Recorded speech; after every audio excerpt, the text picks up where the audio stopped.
কক্সবাজারের শরণার্থী শিবির থেকে ৩৯০ রোহিঙ্গা পরিবারের ১,৬৪২ জনকে আনা হয়েছে ভাসানচরে গতকাল এবং এরপর থেকে তারা সেখানে নতুন একটি জীবন শুরু করেছে এবং কি অবস্থা তাদের সেখানে, কেমন দিনাতিপাত করছেন, বিশেষ করে একটি রাত এবং প্রথম একটি দিন তাদের যে শুরু হলো, এই বিষয়গুলো নিয়েই আমরা আমাদের প্রতিনিধি আছেন, বিশেষ প্রতিনিধি, তার সঙ্গেও যুক্ত হব, তিনিও সেখান থেকে জানাবেন এবং একই সাথে আরও কিভাবে এ সকল মানুষদের জীবনযাপন উন্নত করা যায় সেটি নিয়ে যে বাংলাদেশ সরকার ভাবছে সেই বিষয়টি কিন্তু প্রতীয়মান।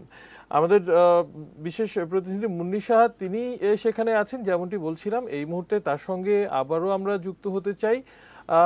মুন্নি সাহা, আপনি সকাল থেকেই এই যে সকল রোহিঙ্গারা গিয়েছেন তাদের বিভিন্ন অভিজ্ঞতার কথা আমাদেরকে জানাচ্ছেন। রাতারাতি জীবনমান পরিবর্তন হয়ে গেছে তাদের, বিশেষ করে ভাসানচরে তো স্থানান্তরের ক্ষেত্রে দেশি বিদেশি উন্নয়ন সংস্থার তাদেরও তো একটু আপত্তি ছিল। তাদের কি দৃষ্টিভঙ্গি কতটুকু পরিবর্তন হলো এবং রোহিঙ্গাদের অবশ্যই তাদের অভিমত জানতে চাই। বিষয় নয় মাসায়েক, রাতারাতি জীবনমান উন্নত হওয়ার মতনই ব্যাপার।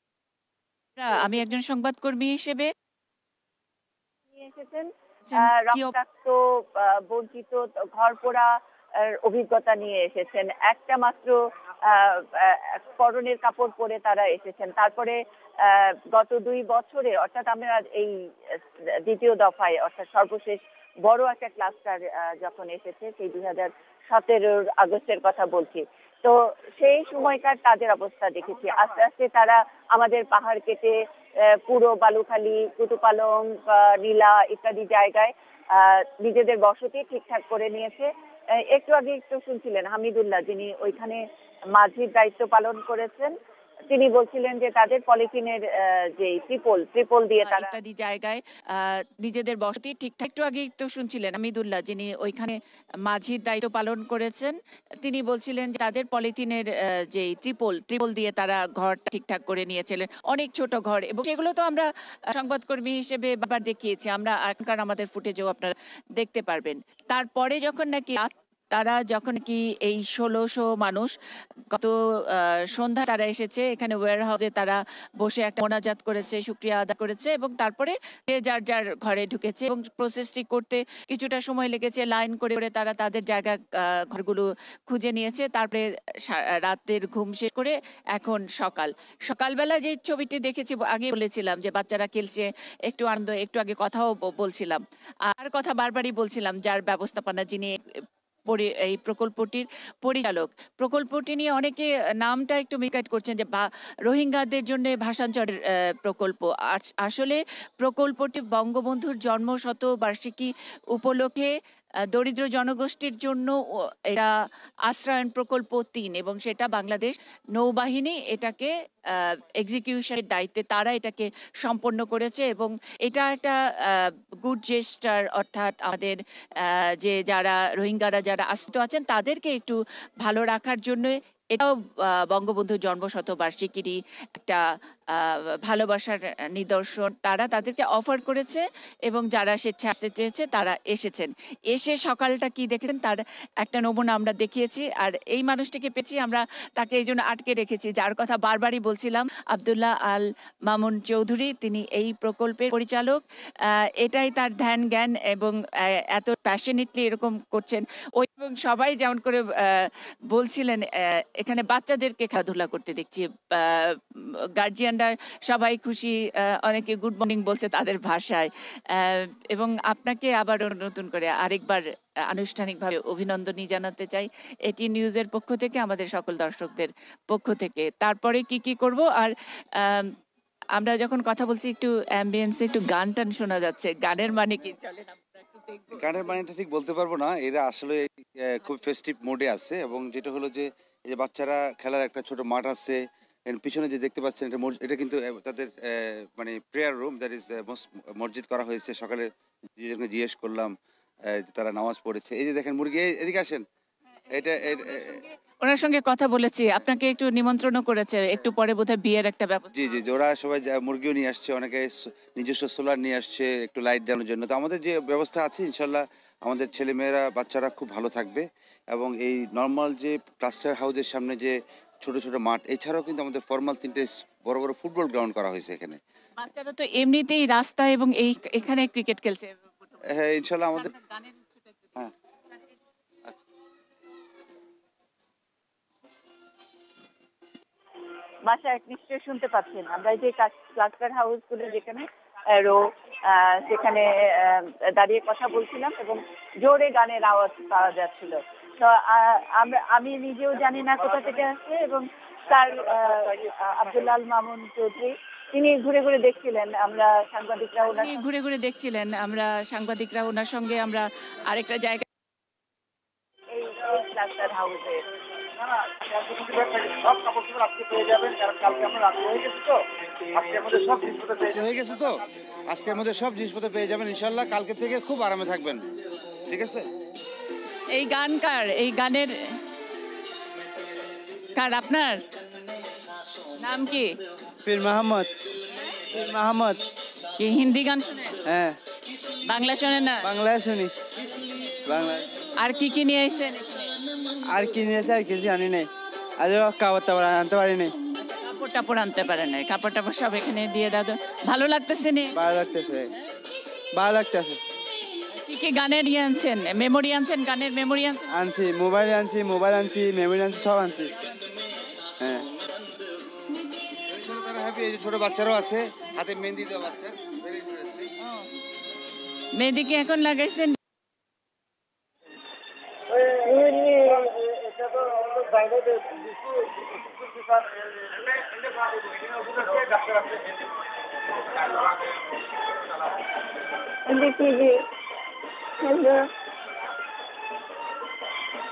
নাম কি? নাম কি?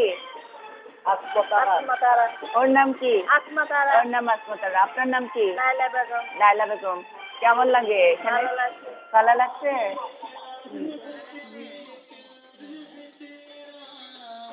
ঠিক আছে, হ্যাঁ ইনশাল্লাহ ভালো থাকবেন। এখানে অনেক ভালোভাবে থাকতে পারবেন। আপনাদের যে চিকিৎসার ব্যবস্থা আছে, আপনারা নিজেরা ওই পাকঘরে কুকিং করে খাবেন। আপনাদের যে চুলাঘর একটা যাই, এই যে চুলা মাশায়েখ, আমরা যেটা বলছিলাম যে এখানে যে ব্যবস্থাপনা সেটা নৌবাহিনী এটার পুরোটা তত্ত্বাবধান করছেন, এবং এই প্রকল্পটির পরিচালক আব্দুল্লাহ আল মামুন চৌধুরী। আমরা যাকে বলছিলাম তিনি তার আসলে পদ পদবি ভুলে গিয়ে তিনি কেমন করে কাজটি করেন এখানে একটা মিথের মতন। আমরা আসলে এই ভাষাঞ্চরে ল্যান্ড করার আগেই জাহাজেই তার অনেক গল্প শুনেছি। তিনি কালকে রাত 12টা অবধি তাকে ঘুরিয়ে বেড়াতে দেখেছি। এবং প্রকল্প দায়িত্বে সর্বময় কর্তা যদি বলা যায়, কিন্তু সেই কর্তা এইভাবে বন্ধুর মত পুরোটা ইঞ্চি প্রতিটা মাটির কণা উনি চেনেন এবং জানেন। রাতে এখানে যে সুন্দর বাজারে ওখানে মহিষের দুধের চা পাওয়া যায়, ওখানে বাজারে কি কি সবজি ইত্যাদি পাওয়া যায়, সবই তার নখদর্পণে। সেটাও ঘুরে ঘুরে দেখিয়েছেন। এবং এখন আজকে সকাল থেকে রোহিঙ্গারা অনেকেই যাচ্ছেন, বাজার ঘুরছেন, রাস্তা ঘুরছেন, খেলার মাঠে গেছেন, এবং মসজিদ আছে দুটি, সেই ভোরবেলা সেই মসজিদেও নামাজ আদায় করেছেন এখানে যারা এসেছেন তাদের মধ্যে অনেকেই। স্যার কি দেখাবেন? এখানে যেটা বলেছিলাম যে মাঠে গেছেন এবং মসজিদ আছে দুটি, সেই ভোরবেলা সেই মসজিদেও নামাজ আদায় করেছেন এখানে যারা। স্যার কি দেখাবেন? আর এখানে যেটা বলেছিলাম যে এখানে প্রত্যেকটা আগে যে আমাদের লাকড়ি দিয়ে চুলার পাকানো যে কনসেপ্ট, এটা কিন্তু এখন লাগছে না। এখানে প্রত্যেকটা সিলিন্ডার নিচে রাখতে পারবে সবাই, ফ্যামিলি 8টা ফ্যামিলির একটা কনসোল আছে, এখানে আলাদাভাবে চুলা পাকাতে পারবে। একই সঙ্গে 16টা সিস্টেম আছে, ওই পাশে 8টা ফ্যামিলির জন্য আছে। টোটাল 16টা ফ্যামিলি কিন্তু এই বাসায় কুকিং করতে পারবে ইনশাআল্লাহ। একই সঙ্গে 16টা হ্যাঁ 16টা ফ্যামিলি। এবং এখানে ওই যে পানি টিউবওয়েল। স্যার কালকে আমি আপনার পানির গল্প করছিলাম যে পানিটা একটা ব্লেসিংস এবং এটা একটা ইঙ্গিত যে এই জায়গাটার মানে সাস্টেনেবিলিটি, যে চরটা যে মাটি হয়েছে। আমরা নিজেরও প্রথম যখন আসছি খুবই সারপ্রাইজ হয়েছি। ইভেন আমাদের চিটাগং এলাকায়, আমি যেহেতু নৌবাহিনী, ইপিজেড এলাকায় কিন্তু পানি এখনো সল্টি, বাট এখানে খুব ক্লিন ওয়াটার পেয়েছি আমরা 720 থেকে 780 ফিটের মধ্যে। এবং এছাড়াও মাননীয় প্রধানমন্ত্রী নির্দেশনে আমরা পুরো প্রকল্পে আপনারা যদি দেখতে পাবেন, পাইপটা যদি দেখানো যায় খুব ভালো হবে, যে রেইন ওয়াটার হারভেস্টিং, বৃষ্টির পানিটাকে এখানে আছে, এই যে আপনি বাইরে থেকে দেখতে হবে, রেইন ওয়াটার হারভেস্টিং মধ্যে পাইপটা আপনার নিচে চলে আসে আর কি, এটা এটা বাইরে যেতে হবে। দেখেন হ্যাঁ মাশায়েক, আমরা পুরো প্রকল্পটি একরকম করে দেখেছি যে কালকে তাদের একটা কখনো যেন আমাদের কোনো জায়গায় কেউ সাফার না করে। আর একই সাথে এরকম আমার নিচে সেফটি ট্যাঙ্ক আছে, এই পানিটা চলে যাবে, এই পানিটা কিন্তু নিচে নিচে এই পানির ট্যাঙ্ক আছে এবং এরপরে ফিল্টারেশন হয়ে কিন্তু পানিটা যাচ্ছে ইয়াতে। আচ্ছা, সেটা এটাই বৃষ্টির পানিটা রিসাইকেল হচ্ছে। ফিল্টার আছে এখানে কিন্তু। আচ্ছা, ওখানে আমরা ফিল্টারও দেখতে পাচ্ছি। তার মানে যেই বাড়িটা আমরা এতক্ষণ দেখলাম, অর্থাৎ যে ক্লাস্টার হাউস যেখানে রান্নাঘর, বারান্দা, ঘর দেখলাম, তার নিচটা হলো এটা, যেটা ক্যামেরায় আপনারা দেখতে পাচ্ছেন। এবং এই নিচটা খালি রাখা হচ্ছে যাতে করে এখানে যারা থাকবে তাদের মুরগি পালন, ছোটখাটো তাদের যদি হাঁস মুরগি পালতে পারে, নিচের জায়গাটা মানে ইন্টেনশনালি খালি রাখা হয়েছে। আচ্ছা, এবং জল কাদা বৃষ্টি এগুলোরও তো কোনো সমস্যা নেই। বাহ, ঠিক আছে স্যার। এখানে কি আরো কিছু দেখাবেন আমাদের দর্শক? আমরা এখন সরাসরি আছি আপনাদের। আমরা ইনশাআল্লাহ ইয়ে করবো। আর আপনাদের শেল্টারটা অলরেডি দেখেছি। জি, শেল্টার আমরা দেখিয়েছি, যে সাইক্লোন সেন্টার। তারপরে আরেকবার একটু সাইক্লোন সেন্টারটাও একটু দেখে নেই, কারণ এইরকম একটি ভয়ও এদেরকে দেখানো হয়েছে। কাল বিকেলবেলা যখন আমরা এখানে আসা রোহিঙ্গা মায়েদের সঙ্গে কথা বলছিলাম, তারা হাসতে হাসতে বলছিলেন যে বাঘে কাটবে, কুমিরে কাটবে, এখান থেকে ঝড় আসবে ইত্যাদি, এই ধরনের কথা ওখানে ওই ক্যাম্পে তাদেরকে এরকম গুজব অপপ্রচার করা হয়েছিল। এখানে দাঁড়িয়ে কথা বলছিলাম। তো নিচের তলায় এটা কিন্তু ইনফর্মাল লার্নিং সেন্টার করার জন্য যে কোনো শেল্টার ইউজ করা যাবে। একই সাথে তাদের আপনারা এটা যে বাফলোস বা গরু ছাগল আপনাদের দুর্যোগকালীন সময় আমরা নিচের তলায় রাখা যাবে। এই হাইটটা দেখতে পাচ্ছেন, এটা হলো 14 ফিট অ্যাবভ দ্য গ্রাউন্ড। আমাদের প্রতি শেল্টারে নর্মালি পিস টাইমে 26টা করে ফ্যামিলি থাকবে। আর যদি ইয়ে হয়, যখন দুর্যোগকালীন সময় হবে, এই ফ্যামিলিরা যারা এখানে অবস্থান করছে সবাই শেল্টারে অবস্থান করবে। এরকম না যে অনেক দূর গিয়ে শেল্টারে উঠতে হবে, নট লাইক দ্যাট। এখানে যে কোনো সাইক্লোনিক স্টর্মিং ওয়ার্নিং হলে আমরা ওদেরকে এখানে নিয়ে যাব, so that they remain safe. এমনিতে নরমালি তো এই সাইক্লোন সেন্টার গুলো খালি থাকবে না, এখানে তো ফ্যামিলিরা থাকবে, যারা টোটাল 26টা মানে টোটাল 92 জনের ব্যবস্থাপনা এখানে করা হয়েছে। আপনার এখানে রুম যেগুলি আছে, আর এই যে পাম্প পাশে যে হল রুমটা দেখতে পাচ্ছেন, যখন সাইক্লোন হবে সবাই এখানে গিয়ে লঙ্গরখানার মতো খাওয়ার ব্যবস্থা করা যাবে। এখানে সাইক্লোন সেন্টারটাও মাল্টিপারপাস ইউজের জন্য। কিন্তু আমরা রিসেন্টলি কমিউনিটি ক্লিনিক করেছি, এগুলিকে কনভার্ট করে কিন্তু করেছি। হেলথ ডিপার্টমেন্টের আন্ডারে আমাদের 4টাকে কমিউনিটি ক্লিনিক করা হয়েছে, 2টো 20 বেড হসপিটাল করা হয়েছে, এবং স্কুল করা হয়েছে 3টা ফর্মাল স্কুল, আর ইনফর্মাল মসজিদ করা হয়েছে 2টা প্রান্তে। আর একই সাথে আমাদের এগুলিকে এনজিওদেরকে আমরা অবস্থানের জন্য এগুলিকে দিয়েছি। আমাদের RRRC এবং সিভিল অ্যাডমিনিস্ট্রেশন অবস্থান করে সেরকম একটা বিল্ডিং করেছে, এবং ইউএন এবং আইএনজির জন্য একটা বিল্ডিং করা হয়েছে।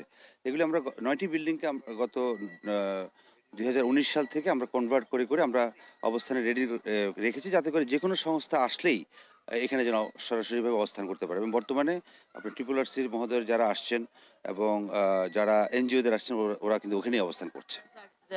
দুইটা ইস্যু। প্রথমটা হলো যে এরা যেসব কাজ করবে, মানে তাদেরকে তো আমাদের যে নিয়ম হয়েছে, তাদেরকে তো আমরা ক্যাশ দিতে পারি না, মানে তাদেরকে তাহলে তাদের লাইভলিহুডের যে ব্যবস্থা এবং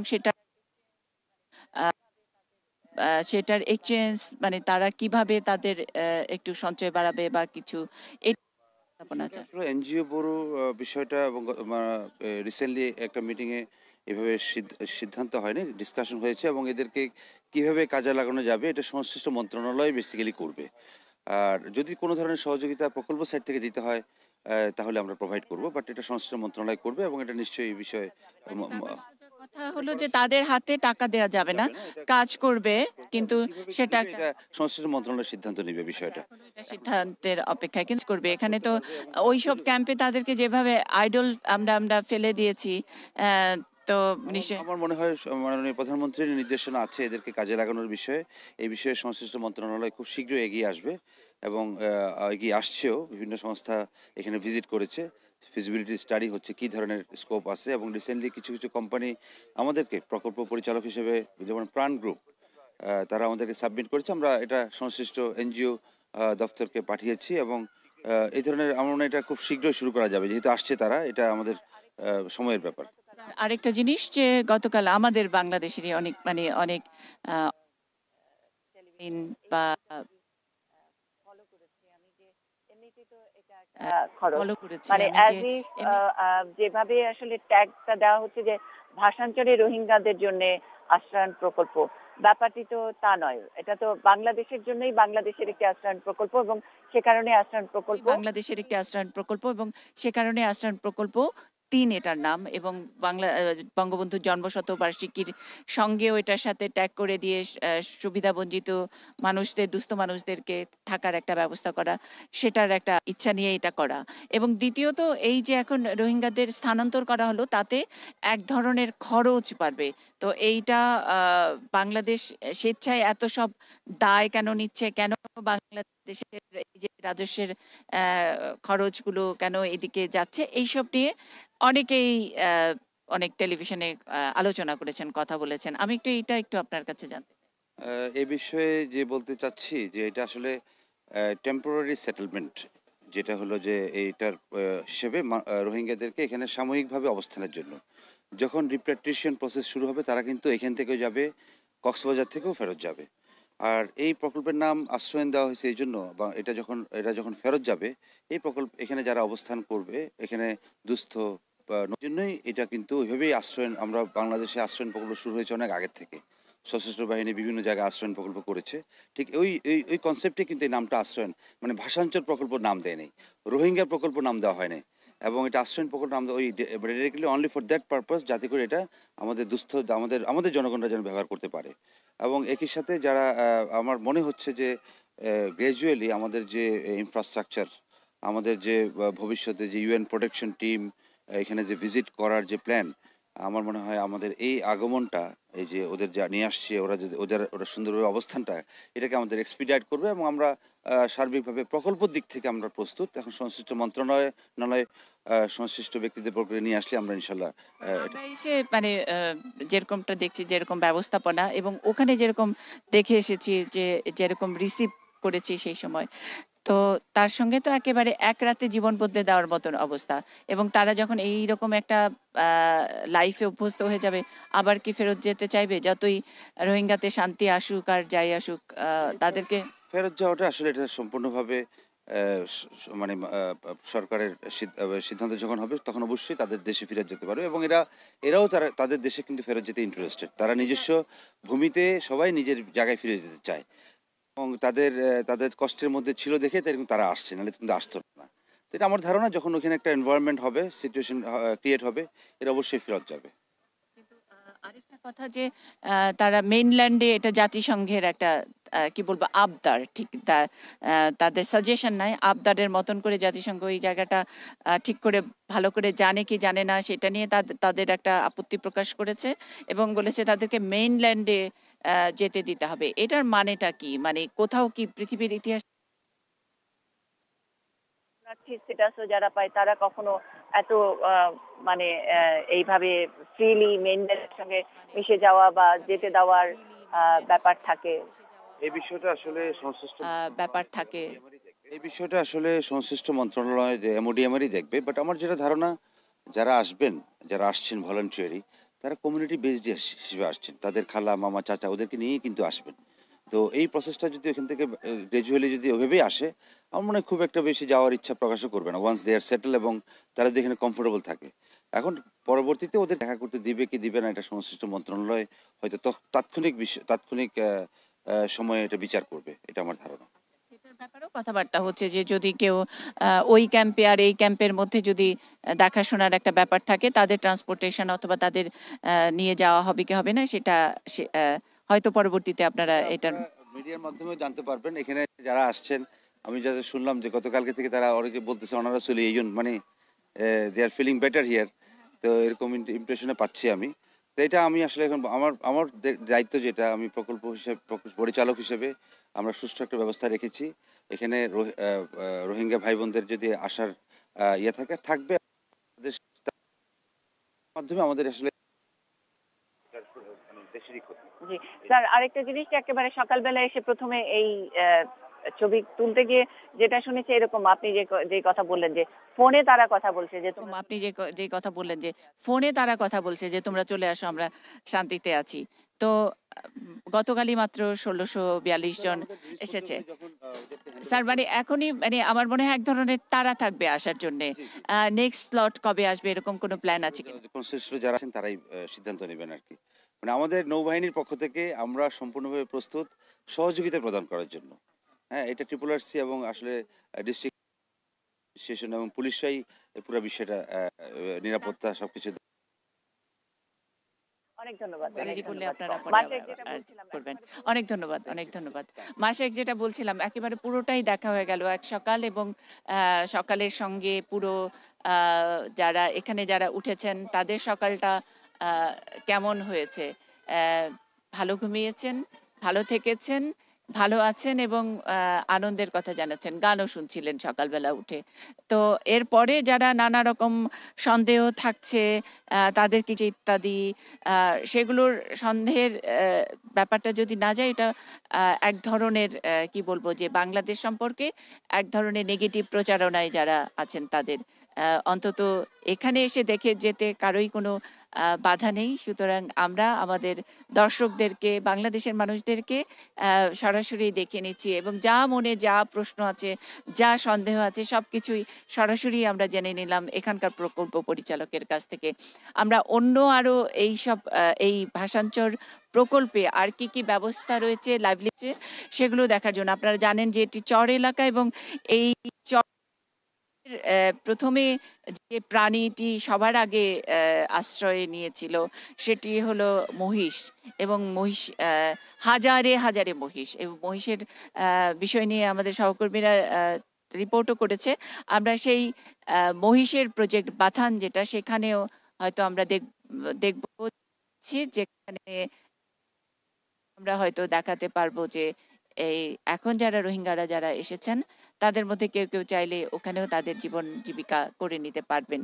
আমরা এখান থেকে বিদায় নিচ্ছি, পরবর্তী খবরে যুক্ত হব। অসংখ্য ধন্যবাদ মনীষা। নিশ্চয়ই আমরা আবারও আপনার সঙ্গে যুক্ত হব। আজ সারাদিনই আপনি জানাবেন সেখান থেকে কি অবস্থা।